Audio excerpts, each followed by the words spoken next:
মঙ্গলবার বিধায়ক মিহির কান্তি সোমের হাত ধরে উধারবন্দের অরুণাবন্দ ও কুম্ভীর গ্রামে দুটি জগন্নাথ কমিউনিটি ও স্কিল সেন্টারের উদ্বোধন হলো। এ উপলক্ষে দুটি স্থানে পৃথক পৃথক সভা অনুষ্ঠিত হয়। সভাগুলোতে বক্তব্য রাখতে গিয়ে বিধায়ক বলেন, বিজেপি সরকারের আমলেই উধারবন্দের চা বাগানের উন্নয়ন হচ্ছে। স্কিল সেন্টারগুলোতে সামাজিক সাংস্কৃতিক অনুষ্ঠানের পাশাপাশি সভা ও পূজা আয়োজনের ব্যবস্থা রয়েছে।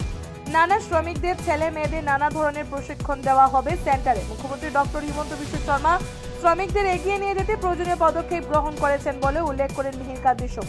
অন্যান্যদের মধ্যে উপস্থিত ছিলেন পূর্ত বিভাগের বিল্ডিং ডিভিশনের এক্সিকিউটিভ ইঞ্জিনিয়ার উজ্জ্বল ভট্টাচার্য, এসডি ও প্রার্থ প্রতিম নাথ, বাগানের অ্যাসিস্ট্যান্ট ম্যানেজার প্রদীপ মুখার্জি, দুই জেলা পরিষদ সদস্য রোহিত সিং ও দীপ্তি শুক্লবৈদ্য, বিজেপির উধারবন বিধানসভা ভিত্তিক নির্বাচন পরিচালন কমিটির চেয়ারম্যান নির্মল কুমার রায়, এপি ব্লক সভাপতি সুমন কেউট, জিপি সভানেত্রী এস লাকি চৌধুরী, প্রাক্তন এপি কস্তুরী দেব সহ অন্যান্য পঞ্চায়েত প্রতিনিধি ও বিশিষ্ট ব্যক্তিরা সঞ্চালনা করেন সৌরভ দাস। উল্লেখ্য, প্রতিটি সেন্টারের জন্য বরাদ্দ হয়েছিল 1,50,00,000 টাকা করে।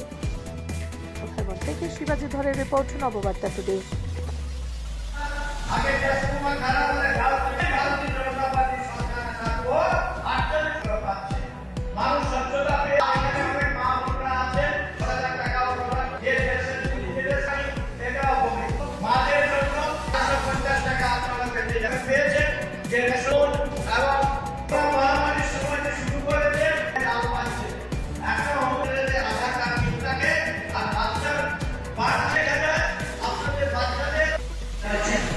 এই স্কিল ট্রেনিং সেন্টার যাতে আমাদের সবার জন্য উপযোগী হয়ে ওঠে, এই এলাকাতে এখানে স্কিল ট্রেনিং সিস্টেম যেটা এখানে সরকার করতে যাচ্ছে, এখানে এসএসজি গ্রুপদের বিভিন্ন ট্রেনিং দিতে পারবে এবং আমরা বিয়ের পার্বণ কোনো মাঙ্গলিক অনুষ্ঠান এখানে আমরা করতে পারবো এবং এখানে যত ধরনের সরকারি ট্রেনিংও আমরা দিতে পারবো। আমি আশা রাখি আগামী দিনে যুব প্রজন্মের জন্য এটা একটা ভালো প্রশিক্ষণ কেন্দ্র হবে। মাননীয় প্রধানমন্ত্রী এবং রাজ্যের মুখ্যমন্ত্রীর প্রয়াস সবাইকে যাতে প্রশিক্ষণ স্কিল করার জন্য এই ব্যবস্থা নেওয়া হয়েছে, আর এইভাবে সমগ্র রাজ্যে এই ব্যবস্থা নেওয়া হয়েছে। উদাহরণে আমরা 10টা পেয়েছি, তার মধ্যে দুটো ডিভিশনে লেকিয়াচড়া এবং লাগলাচড়া, দুটো লক্ষ্মীপুরের ডিভিশনের পর চলে গেছে। বাকি একটা আমাদের এখানে কমপ্লিট হয়েছে, একটার জন্য ডিসপিউট রয়েছে। সেই একটা হচ্ছে গৌতমপুর টালিগ্রাম, সেটা খুব শীঘ্রই আশা রাখি গুয়াহাটিতে ডিক্লেয়ার গেছে। আমি আশা রাখি টেকনিক্যাল কিছু বিষয়ে ল্যান্ড ম্যাটার রয়েছে, আমি আশা করি সেটাও সম্পূর্ণ হবে।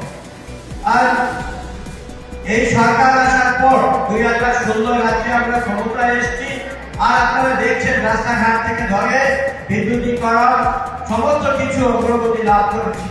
জলের পানীয় জলের যথেষ্ট অভাব অভিযোগ এখনো রয়েছে।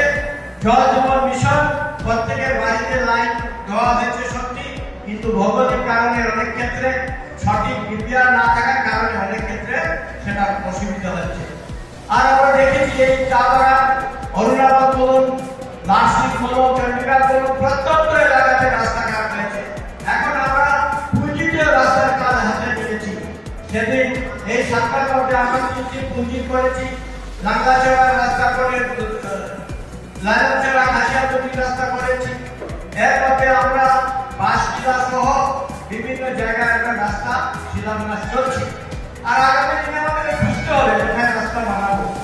গতিকে রাস্তার জন্য জমির প্রয়োজন হয়। রাস্তার প্রগতি বিজাপুরি রাস্তা 375 হতে হবে, 3.75। প্রায় দেখা যায় গ্রামের ছোট ছোট রাস্তা, এগুলো আমাদের পিআরএ মেম্বার পঞ্চায়েত প্রতিনিধিরা করবে। আমি উত্তরবঙ্গ বাগানের রাস্তাগুলো প্রায় শেষ হওয়ার পথে, কিছু কিছু যেগুলো রয়েছে পঞ্চায়েতরা করবে। আগামী 10 বছরে উদাহরণের প্রায় 600 কিলোমিটার রাস্তা আমি করতে পেরেছি। আর এটা মাননীয় প্রধানমন্ত্রী মোদীজির নেতৃত্বে এবং প্রাক্তন মুখ্যমন্ত্রী তথা বর্তমান কেন্দ্রমন্ত্রী সর্বানন্দ সোনোয়ালজি এবং বর্তমান মুখ্যমন্ত্রী ডক্টর হিমন্ত বিশ্ব শর্মার হাত ধরে প্রত্যন্ত এলাকাতে আমরা রাস্তাগুলো সম্পূর্ণ করতে পেরেছি।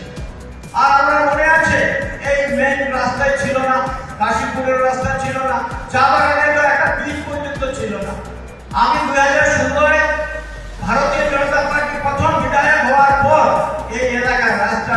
চেঞ্জ হয়েছে।